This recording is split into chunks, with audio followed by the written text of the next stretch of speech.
할렐루야. 예, 반갑습니다. 용케도 금년 말까지 왔습니다.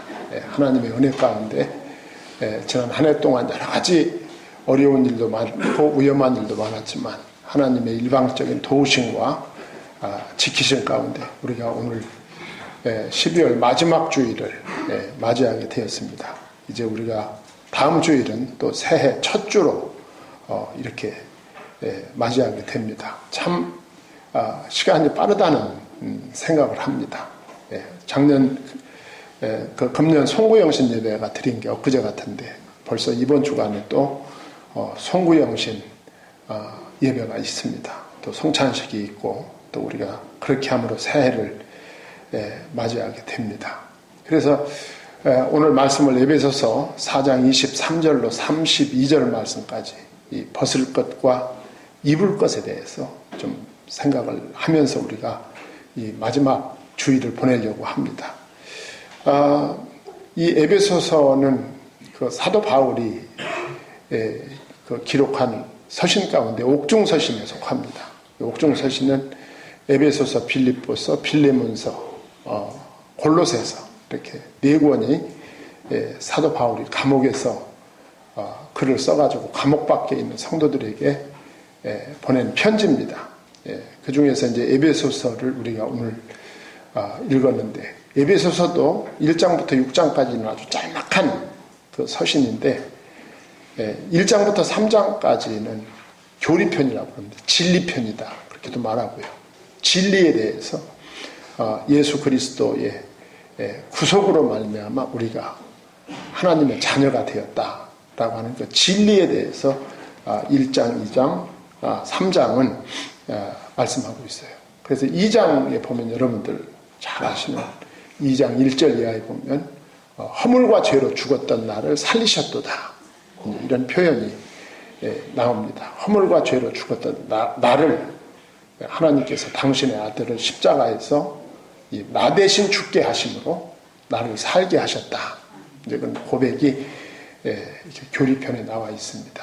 그리고 이제 4장, 5장, 6장은 실천편이다. 또 생활편이다. 그럽니다.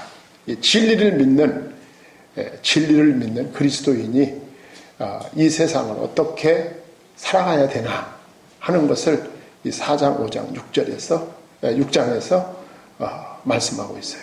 그래서 이 4장 1절에서부터 16절까지 보면 이 편지의 핵심이 나옵니다. 이 편지, 사도 바울이 우리가 진리를 믿는 우리가 어떻게 살아야 되느냐. 그 삶의 초점이 하나됨을 깨서는 안 된다. 그거죠. 하나됨. 모든 성도가 하나가 돼가지고 살아야 된다. 라고 하는 거죠. 하나됨이 에베소서의 초점입니다. 4장에서 5장, 6장까지. 하나됨을 깨면 안 된다. 하나가 돼야 된다. 하는 거, 그걸 강조하고 있습니다. 그래서 우리가 읽지는 않았지만 바로 앞에 달라게 보면은 이 17절로 24절에 보면은 옛사람과 새사람에 대해서 나옵니다. 옛사람은 내가 예수 믿고 거듭나기 이전 사람이죠. 육에 속한 과거 사람입니다. 새사람은 예수님을 믿고 중생한 다음의 사람이 새사람입니다. 이제 여기에 대한 이 구체적인 목록이 오늘 우리가 읽은 본문 말씀이 되겠습니다. 벗어야 할 것과 입어야 할 것들이 서로 이렇게 대조되어서 나오고 있는 것을 볼 수가 있습니다. 그래서 먼저 생각할 것은 오늘 안 읽었습니다만 17절로 24절 말씀까지 쭉 보면은 옛사람을 벗으라 그랬어요. 옛사람은 지금 말씀드렸듯이 내가 예수님 만나기 전에 사람이죠.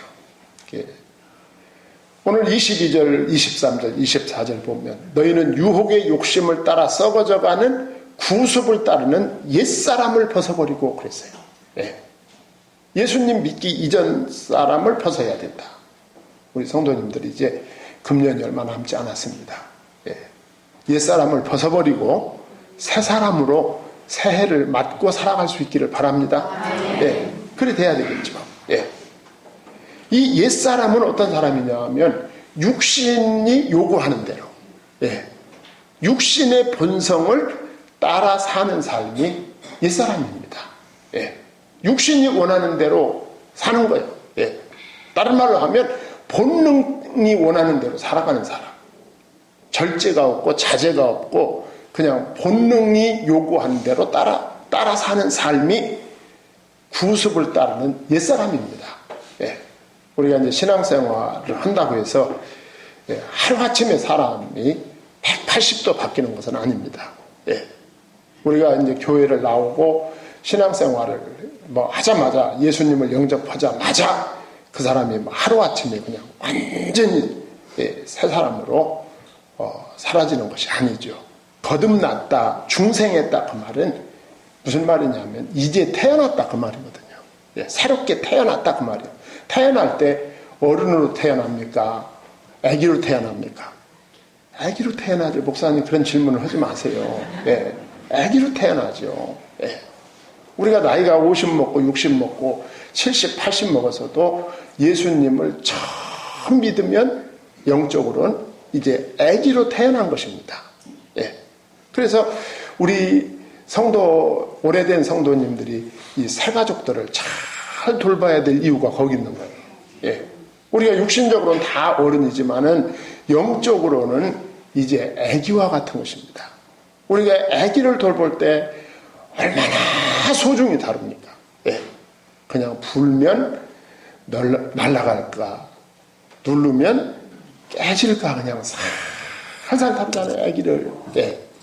그러니까 우리가 이 거듭났다, 내가 예수님을 영접하고 새 사람이 되었다는 것은 이제 태어난 거예요, 아기로. 예. 아기로 태어나서 주변 사람들이 많이 돌봐줘야 되는 거예요. 우리 어린 아기 하나 키우려면 얼마나 손이 많이 갑니까? 예. 아주 그냥 달라붙어야 되잖아요. 마찬가지로 이렇게 아기로 태어난다. 그래서 이게 성장, 양육이 돼야 되는 거죠. 시간 속에서 차츰 이렇게 커갑니다. 영적으로. 예. 영적으로 커가요. 그리고 이제 이게 쭉 시간 속에서 이 변화를 받죠. 예. 변화를 받습니다. 자, 이렇게 변화를 받아서 어디를 향하여 변화를 받아야 되느냐? 예수 그리스도를 향하여 변화받아야 된다. 예. 진리의 모범이신 예수 그리스도를 본받아 예수 그리스도를 닮아 예수 그리스도를 따라가는 삶으로 변화돼야 된다. 그거죠. 이게 새 옷 입는 것입니다. 예. 참된 삶의 내용은 낡은 옷을 벗어 던지듯 옛생활 방식에서 빠져나오는 것을 말하는 것입니다. 그런데 이게 이제 우리들 노력만 가지고 안 되죠. 그렇지 않습니까? 우리가 아기를 낳아서 키울 때 우리 노력만으로 걔가 다 되는 건 아니지 않습니까? 하나님이 도와주셔야지. 하나님이 그를 건강하게 해주시고 하나님이 그의 모든 영적, 정신적 발육 상태를 하나님이 책임져 주셔야 된다. 그 말이죠. 마찬가지로 오늘 말씀은 너희는 유혹의 욕심을 따라 썩어져가는 구습을 따르는 옛사람을 벗어버리고 오직 너희의 심령이 새롭게 되어 하나님을 따라 의와 진리의 거룩함으로 지으심을 받은 새 사람을 입으라 그랬어요.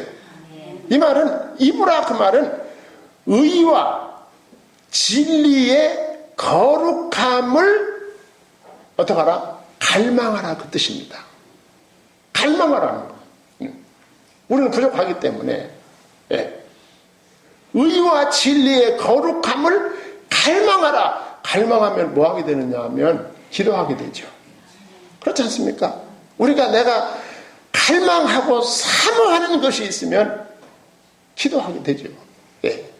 기도하면 성령이 역사하고 성령이 역사하면 능력이 생기고 성령의 능력으로 우리는 구습을 따르는 옛사람을 벗어버리고 새사람 입을 수 있습니다. 아멘. 의와 진리와 거룩을 갈망하시기 바랍니다. 그리고 기도하시면 우리 주님께서 나를 변화시킬 줄 믿습니다. 네. 나도 힘써야 되겠지만 내 힘만 가지고 되는 것이 아니다. 우리 주님의 도우심이 있어야 된다. 그래 놓고 나서 제일 먼저 하는 말씀이 무슨 말씀이냐면 25절 상반절에 보니까 그런즉 거짓을 버리고 그랬어요. 거짓을 버려라. 예. 우리가 이 생활하는데 거짓말을 얼마나 많이 합니다. 이 거짓말도요, 뭐든지 처음 할 때가 괴롭지 반복하면 생활이 되고 일상이 됩니다. 거짓말도 일상이 되면 양심의 가책도 없고 언제나 그 일을 아무렇지도 않게 거짓말을 하게 됩니다. 예. 그 사람이 왜 거짓말을 하게 되는가? 예. 이 거짓말은 그 사람의 삶이 하나님 중심이 아니라 인간 중심의 삶을 살 때 거짓말을 하게 되는 거예요. 예. 제가 이제 설명하면 여러분들 이해가 될 것입니다. 인간 중심의 삶을 살 때 거짓말을 해요. 인간 중심의 삶이 어떤 삶입니까? 사람들의 인정을 받으려 할 때, 사람들의 인정받는 것만 소중히 여길 때, 사람들에게 인정받기 위해서 없는 것을 있다고 하고, 있는 것을 과장하고, 축소하고, 사람에게 인정받으려는 행위로 거짓말을 하게 되는 경우가 많다 그 말이죠. 그런데 중요한 것은 요한복음 8장 44절에 보면 거짓은 마귀에게 속한 것이다 그랬어요. 성령님은 우리로 하여금 거짓말하라고 가르쳐 주시지 않습니다. 예. 이 거짓은 마귀에게 속한 것이다. 예. 이 거짓말하는 자는 너희 아비 마귀에게 속한 자라고 그랬어요. 그러니까 이 거짓이 얼마나 무서운 것입니까? 우리가 생활 속에서 거짓을 말하지 않도록 하나님께 기도하셔야 됩니다. 예, 거짓말을 하지 않도록. 우리가 여러분들 사도행전 5장에 가보면은 아나니아와 삽비라가 나옵니다. 이 아나니아와 삽비라가 그 사도들 앞에서 거짓말을 하다가 두 부부가 차례로 저주받아 그 자리에서 죽습니다. 이 사건이 이 초대교회 안팎에 엄청난 충격을 줬어요. 아, 정말 하나님이 살아계시구나. 그 살아계신 하나님 앞에 우리가 함부로 살면 안 되겠구나 하는 이런 경종을 울립니다. 초대 예루살렘 교회. 예. 여러분, 우리가 성령 충만하면 이런 유혹에 빠지지 않습니까? 성령 또 우리가 교회 생활을 오래 하고 성경을 많이 읽고 기도 생활 많이 하면 이런 유혹에 안 빠질까요? 그렇지 않습니다. 우리 육신이 연약하기 때문에 항상 이 거짓말에 노출되어 있어요, 우리가. 저는 오늘 1, 2부 때도 말씀을 드렸습니다만 이 사도행전이 어떤 성경입니까? 그게? 성령 행전이지 않습니까? 예. 사도행전 1장에 예수님이 부활하신 예수님이 제자들하고 마지막 미팅을 어디서 하느냐 하면 감람산에서 합니다. 마지막 미팅 사도행전 1장. 예. 거기서 그 마지막 만난 제자들에게 예수님이 하시는 말씀이 너희는 예루살렘을 떠나지 말고 아버지의 약속하신 성령을 기다려라. 오직 성령이 너희에게 임하시면 권능을 받고 온 유대와 사마리아와 땅끝까지 이르러 내 증인이 되리라 그랬어요. 예. 그리고 예수님이 승천하셨어요. 승천하신 다음에 예수님의 제자들이 그 예수님의 제자들의 믿음이 너무 순박했습니다. 정말 우리의 믿음이 순박할 때 이게 기적도 일어납니다. 사실. 네. 너무 머리가 컴퓨터 같이 돌아가면 우리 주님께서 내 머리 좋구나 네가 한번 해봐라 그러시죠. 이 초대교회 이 예수님의 제자들과 초대교회 성도들이 너무너무 순박했어요. 여러분 선교사들이 저 남미나 아프리카나 동남아에 가서 못 나오는 이유가 뭔지 압니까? 거기 한번 들어가서 못 나오는 이유가 그 현지인들의 순박함 때문에 못 나온대요. 저 사람 그 나를 쳐다보는 그 사람들의 그 눈망울을 생각하면 나올 수가 없대요. 거기서. 우리 주님은 안 그러실까요? 네. 그냥 눈이 그냥 반짝반짝 해가지고 그냥 너무 그냥 막 눈이 아래로 붙었다 위로 붙었다 그것도 불안하죠. 보기도. 초대교회 제자들과 성도들이 너무너무 순박하게 예루살렘을 떠나지 말고 아버지의 약속하신 성을 기다려라 그랬더니 그 기다림을 뭐로 알아들었느냐면 기도하라는 것으로 알아들어요. 네. 그래가지고 예루살렘에 내려와서 다락방에 들어가서 기도했어요. 우리들 같이 무슨 날짜 잡아놓고 일주일 기도다, 14일 기도다, 21일 기도다, 40일 기도다. 이 날짜 잡아놓고 기도하는 것도 조금 웃기긴 되게 웃기는 거예요, 그게. 예. 항상 기도하는 거지, 무슨 날짜 잡아놓고 기도해요. 근데 목사님은 왜 날짜 잡아놓고 하세요? 하도 안 하니까 그 날짜라도 하나. 기도는 항상 하는 거지, 날짜 잡아놓고 하는 게 아니거든, 사실은. 예. 그러니까, 예수님의 제자들과 초대교회 120명 성도들이 기도하라니까 기도한 거예요.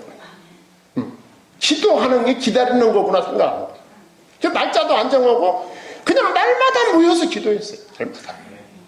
열흘째 되는 날 성령이 임했잖아요. 오순절. 네. 그래가지고 초대교회 사도들과 성도들이 막 불같은 성령, 바람 같은 성령으로 능력을 행하기 시작한 거죠. 초대교회가 그런 분위기였어요. 그런 분위기. 예. 인간적인 요소가 전혀 발견이 되지 않는 거야. 예. 그러면서 베드로가 사도행전 2장에 설교했더니 3,000명이 회개하고 돌아왔어요. 사도행전 3장에 갔더니 안전뱅이가 베드로와 야고, 요한이 성전에 부시기도 시간 성전 들어가다가 보고 성령 받기 이전에는 그 사람한테 진짜 필요한 것은 동전으로 알았어요. 성령 받은 다음에 그 사람을 봤더니 저 사람은 돈이 필요한 것이 아니라 곧 나사렛 예수 그리스도 이름이 필요하구나. 은과 금 내게 없다. 내게 있는 건 내게 준다. 곧 나사렛 예수 그리스도의 이름으로 일어나 걸으라 했더니 일어나 걷고 뛰며 춤을 추며 성전에서 우리 주님을 찬양했다. 여러분, 이 사건이 가히 폭발적이었습니다. 폭발적. 이 사건으로 아무도 모르던 보통 사람 베드로가 유대 사회에서 유명인사가 되는 거예요. 그 사건으로 말미암아. 그 안전뱅이가 거기 앉아있는 거 모르는 예루살렘 시민이 없어요. 예루살렘 시민들은 다 성전에 가니까. 예. 우리 주님께서 그걸 이용하신 거야. 예. 그 안진뱅이가 일어나 걷고 뛰며 성전에 들어가 주님을 찬양했다더라. 누가 그 일을 했느냐? 베드로가 했대더라. 이 소문이 났어요. 베드로가 가는 데마다 구름대같이 사람이 모이는 거야. 예수 믿으려고 모였을까요? 베드로 구경을 하고 모인 거야. 예. 사도행전 3장에 가보면 솔로몬 행각에 베드로가 갔더니 수만 명이 모여요. 예. 고개를 이렇게 빼고 베드로 보려고. 베드로가 누구요? 이러면서. 예. 그들에게 베드로가 자기를 보러 온 사람들에게 솔로몬 행각에서 베드로가 설교합니다. 예. 그 안전뱅이를 일으킨 것은 내가 아닙니다. 당신들이 십자가에 못 박도록 당신들이 내준 그 예수 그리스도가 죽은 자 가운데서 부활하시고, 예. 지금도 살아계시고 하나님 우편에서 우리 위에서 중복기도 하고 계십니다. 예. 그 예수님이 지금도 성령으로 여러분들 안에서 역사하십니다. 여러분이 회개하고 예수 영접하고 회개하고 돌아오면 구원 받습니다. 베드로가 이렇게 설교했어요.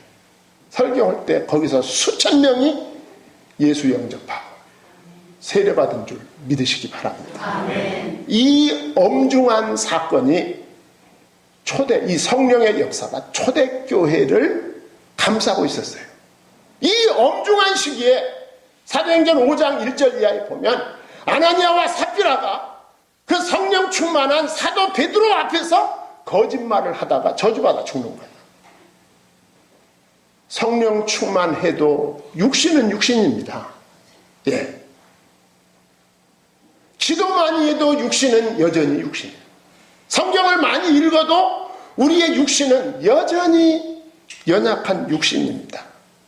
하나님의 도움을 구하셔야 됩니다. 주여, 내가 거짓말을 하지 않게 하여 주시옵소서. 거짓은 왜 이렇게 거짓말을 금지했을까요? 이 거짓은 각 지체의 하나됨을 파괴시키는 거예요. 불신을 주장해가지고 교회 공동체 안에 거짓말을 하는 사람이 있다. 그러면 그 공동체가 와해되는 거예요. 그 공동체에 불신이 퍼지고 그 공동체가 힘을 잃게 됩니다. 그렇지 않습니까? 거짓말하지 말아라. 옛날이나 지금이나 정말 진실이 그리운 시대입니다. 우리 성도님들, 오늘 본문 25절 상반절, 각각 그 입과 더불어 참된 것을 말하라 그랬어요. 이는 우리가 서로 지체가 됨이라 그랬어. 예. 거짓을 버리고 참된 것을 말할 이유가 있다. 우리는 다 서로가 한 몸이기 때문에 그렇다 그 말이죠. 한 몸, 지체, 서로가 다 연관을 가진 한 몸이다. 예. 여기 벗어버릴 것들은 모두가 이웃과 관련이 있음을 볼 수가 있어요. 교회의 화평과 일치를 위해 이 이웃과의 관계, 이 상호 간의 관계의 중요성을 우리에게 보여주는 거예요. 우리가 참된 것을 말하고 성령 안에 있을 때 하나가 되고 하나가 될 때 위대한 힘을 발휘할 수 있습니다. 저는 늘 감사한 것은 우리 교회가 창립 이후에 30년 동안 모든 성도가 한 마음으로 여기까지 왔다는 게 너무 감사해요. 그게. 예. 우리 교회가 여러분 보다시피 서울 장안에서요, 큰 교회가 아닙니다. 예. 작은 교회에 속하죠. 그런데 이 작은 교회가 웬만큼 큰 교회가 하지 못할 이 국내외 복음 사역을 감당할 수 있다는 게 전 너무 감사한 거예요. 금년도에 우리가 한 가장 큰 사역은 아프리카 케냐에다가 고등학교를 건축을 해가지고 개교한 일입니다. 한 2년 동안에 걸쳐서 작업이 진행됐죠. 이건 뭐 1, 2천만 원이 아니라 수억이 들어가는 그런 큰 작업이었습니다. 이런 일을 우리같이 작은 교회가 어떻게 할 수 있었을까? 하나가 되었기 때문에 가능하다고 생각합니다. 전 성도가 하나가 돼서 기도하고 하나가 돼서 헌금하고 한 마음으로 교회의 재정을 지출하고 그래서 우리는 이 사역을 계속 이어가게 되는 것이죠. 이게 하나됨의 능력입니다. 여러분, 어떤 공동체는 겉으로 보면 건물도 크고 사람도 많이 모이는 것 같은데 내면에 들어가 보면 아무 일도 못하는 그런 공동체들이 많습니다. 아무 일도 못하는 거예요. 내부적으로 두파, 세파로 갈라져가지고 갈등을 일으키고 밖으로 선교로 전도로 나가야 될 그 모든 에너지가 그냥 내부에서 그냥 자체적으로 소진돼 버리는 거예요. 아주 건강성이 약한 그런 교회들이죠. 뭐 성도들의 노력, 성도들의 헌금, 이 모든 것이 생명의 복음을 위해서 쓰여지지 못하고 그냥 소진되어 버리죠. 너무 안타깝죠. 하나 되지 않을 때 그럴 수 있다. 우리 주님께서 하나됨을 강조하는 이유가 여기 있다 그 말이죠. 모든 성도들이 하나가 될 때 예루살렘과 유대와 사마리아와 땅끝까지 이르러 증인되는 삶을 살아갈 수 있다 라고 하는 걸 보여주는 거예요. 참된 것을 말하라. 그러면서 이어지는 말씀이 26절에 분을 내어도 죄를 짓지 말며 해지도록 품지 말라 그랬어요. 우리가 사람이 여럿 모이다 보면 이런 사람 저런 사람이 있습니다. 뭐 가족도 여럿이 살다 보면 내 생각하고 안 맞을 수도 있고요.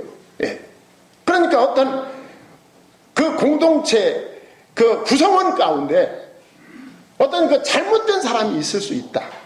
갈등도 있을 수 있다. 잘못된 사람에 대해서 분을 낼 수도 있다. 의분이죠. 예. 분을 낼 수 있지만 분을 내도 죄를 짓지 말고 해가 질 때까지 분을 품어서는 안 된다. 여러분들도 아마 금년도 어떻게 사셨는지 모르겠지만 또 새해가 밝아옵니다. 우리가 불의한 일을 보고는 화를 낼 수 있어야 됩니다.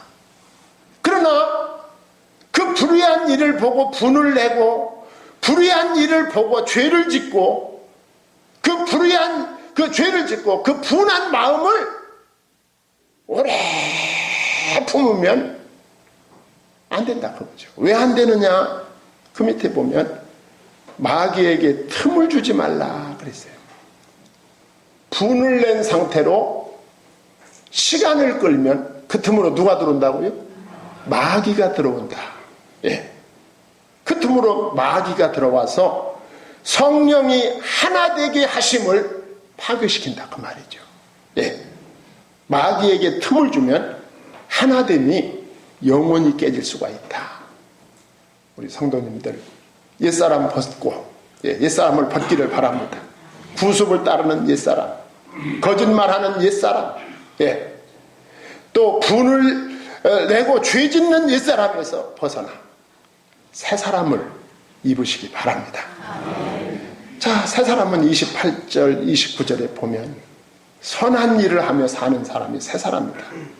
도둑질하는 자는 다시 도둑질하지 말고 돌이켜 가난한 자에게 구제할 수 있도록 자기 손으로 수고하여 선한 일을 하라 그랬어요. 여기 노동의 목적을 밝힙니다. 노동의 목적. 노동의 목적은 단순히 자기 생계 유지나 자기 재물을 축적하는 것으로 끝나지 않는다. 예.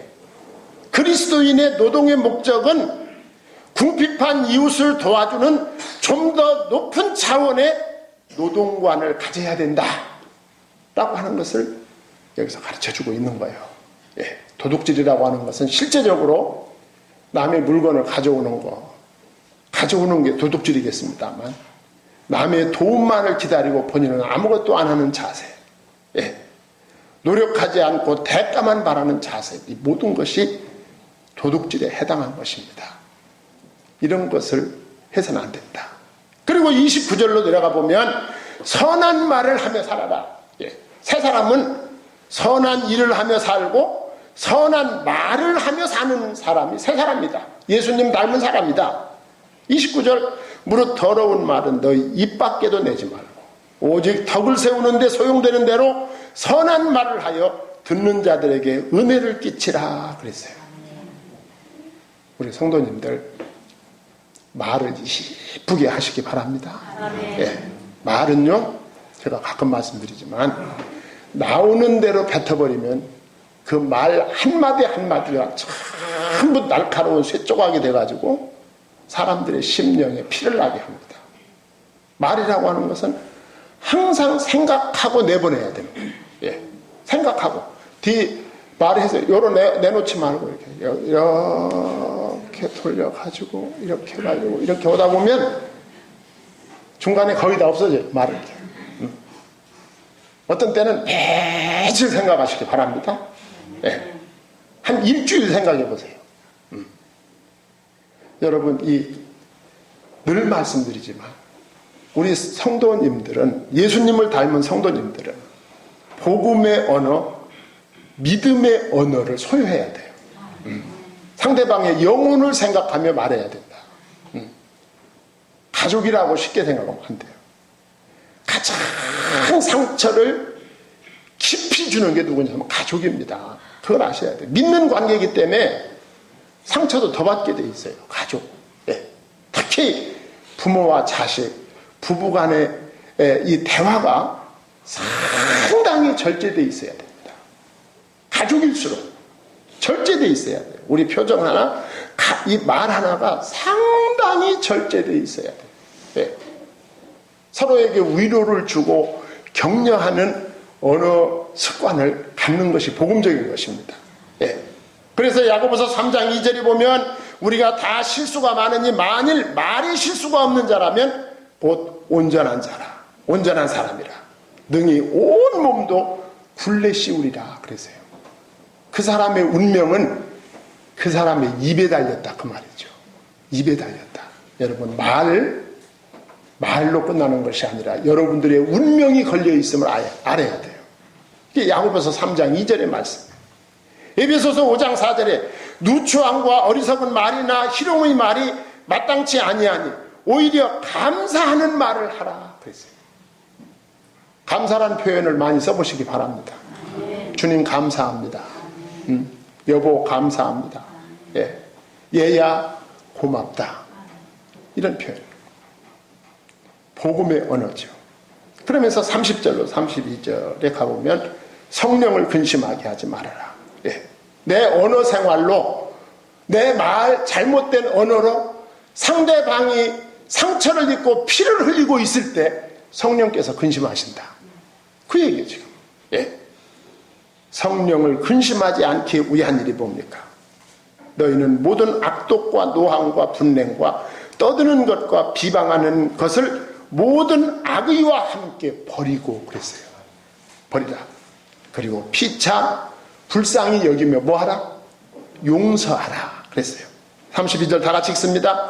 서로 친절하게 하며 불쌍히 여기며 서로 용서하기를 하나님이 그리스도 안에서 너희를 용서하신 것 같이 하라.